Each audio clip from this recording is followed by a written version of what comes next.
Breaking news from Austin. After the United States Grand Prix, Laurent Mekies, Red Bull's team principal, discovered something unexpected inside Max Verstappen's RB21, a mechanical irregularity that went unnoticed all weekend.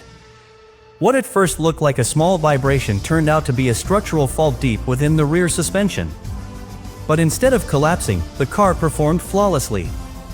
Because Verstappen had already adapted to it instinctively, silently, and perfectly.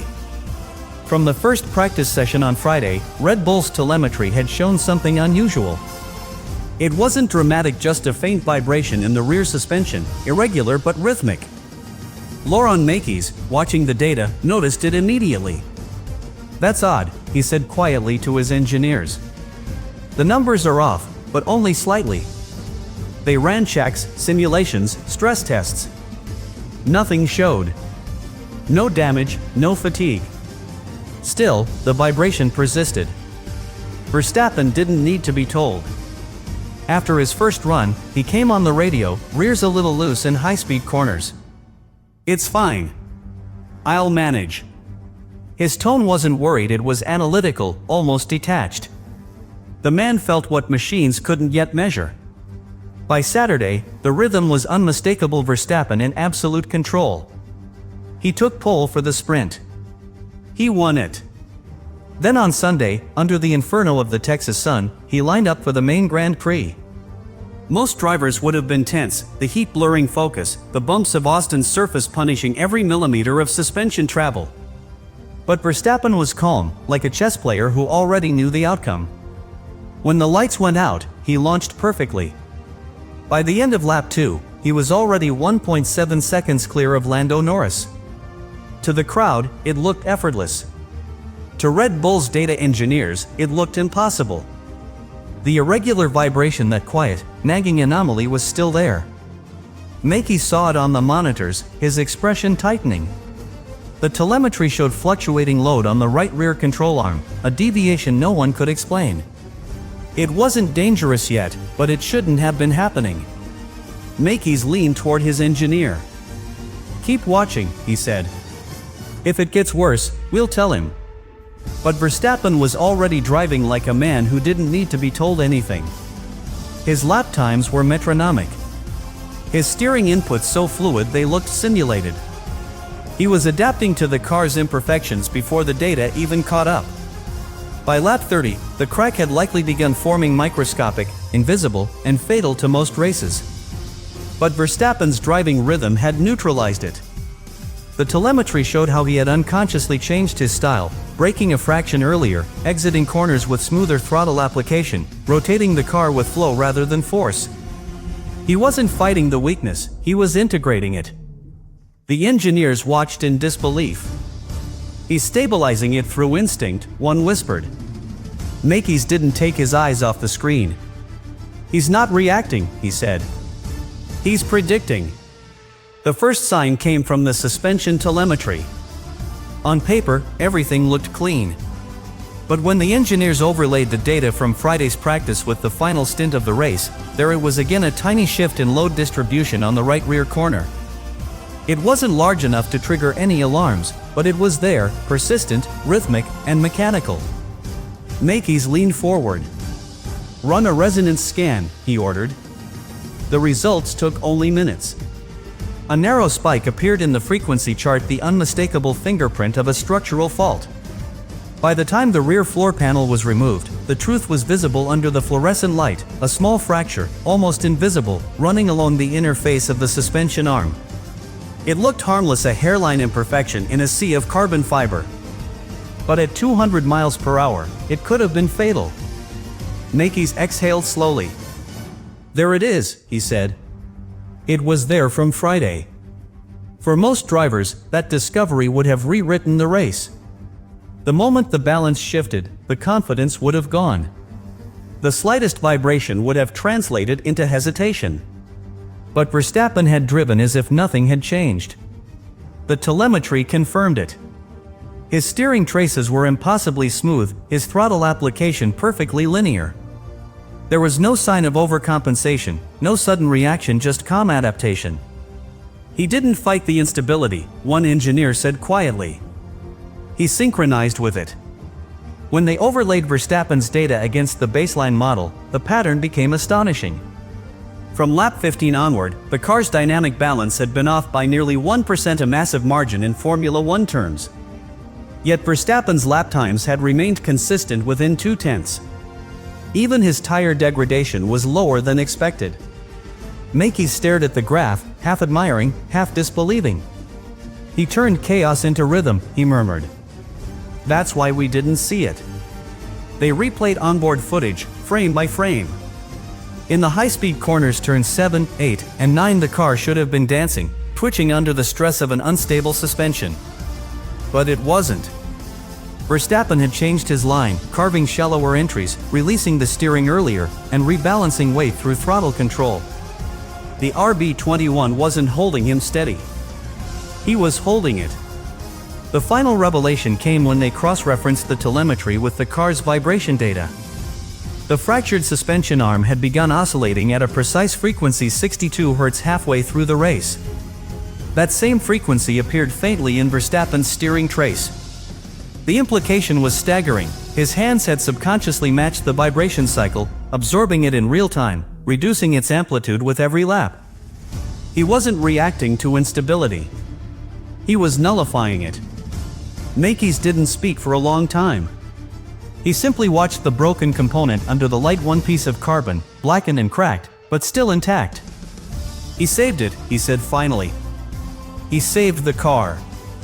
The engineers nodded, still processing what they'd seen.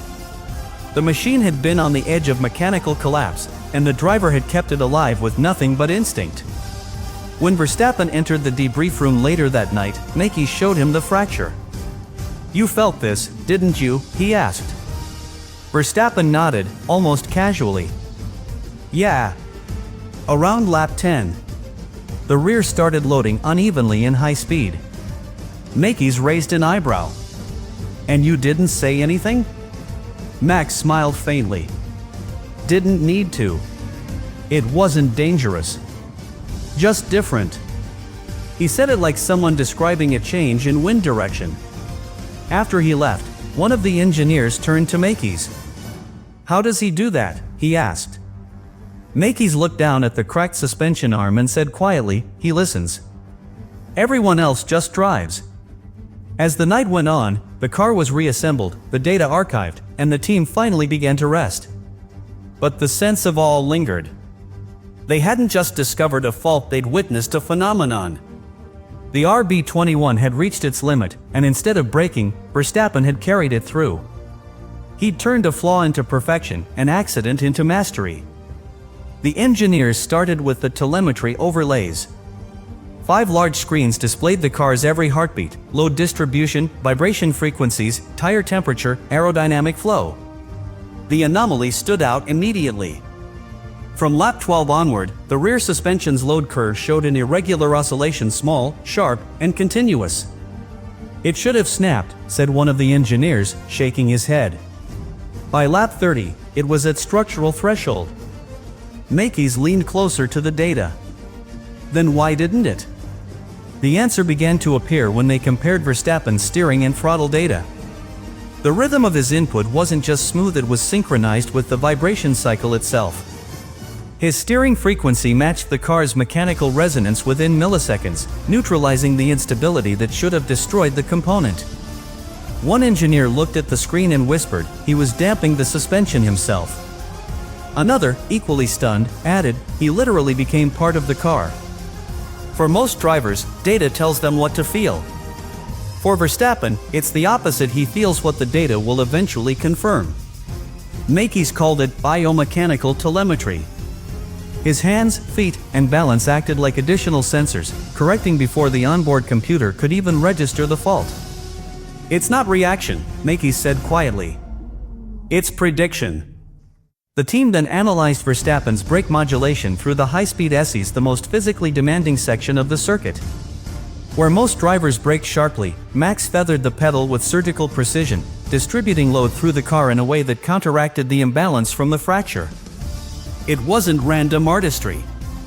It was physics expressed through instinct. He found a new equilibrium, Mekies explained to the group. The car was lying to him, and he taught it how to tell the truth again. By midday, the team compiled a detailed report for internal review. The conclusion was almost poetic. The structural failure was neutralized by driver input. Energy absorbed manually through modulation. It meant that Verstappen hadn't just avoided disaster, he had actively stabilized a failing car through pure mechanical empathy. No simulator could replicate it. No data model could predict it. When word began to leak to the media, the global motorsport community reacted instantly. Headlines read: Verstappen wins with broken suspension the drive of the year. Red Bull confirms structural fault, Verstappen controlled it by instinct. The paddock, normally divided by rivalry, found itself united in awe. Fernando Alonso, speaking to Sky Sports, said it best. "I've driven cars that wanted to kill me," he said, half smiling. "But very few drivers can make them dance instead. Max doesn't just control the car, he understands it. It's like watching a musician play through static." Coming from Alonso, a man whose career has been built on reading unstable machinery, it was the ultimate compliment. Lando Norris, who finished second that day, was more blunt. "I was pushing every lap. My car was perfect. His wasn't. And he still beat me by 8 seconds. That says it all." Even Lewis Hamilton, a man rarely given to hyperbole, wrote in an interview later that week, "When you can win with a car that's breaking beneath you, you're not driving anymore, you're surviving with style." Meanwhile, inside Red Bull, Mekies finalized his internal memo to the team. His tone was measured, but the pride was clear. "We found the weakness," it began. "It was structural, but the car survived because the driver understood it better than the data did." He ended the document with one sentence that would later be quoted across the industry: "Machines break when pushed beyond perfection. Max Verstappen doesn't." In the days that followed, the engineers redesigned the suspension component with reinforced carbon layering. But the mood in the factory wasn't frustration, it was reverence. They had witnessed something rare, a moment when human instinct outperformed artificial intelligence. Every telemetry trace, every vibration pattern, every mechanical failure told the same story: Max Verstappen had operated at the boundary between science and intuition, where the machine stopped working and the human took over. When Verstappen arrived later that week for simulator testing, Mekies showed him the data. "You see this pattern," he said, pointing at the vibration trace. "That's the fracture." Max looked at it, nodded, and replied with a calm grin. "Yeah, I felt it. The car was getting light through the rear. You just have to let it breathe." He said it casually, like it was obvious.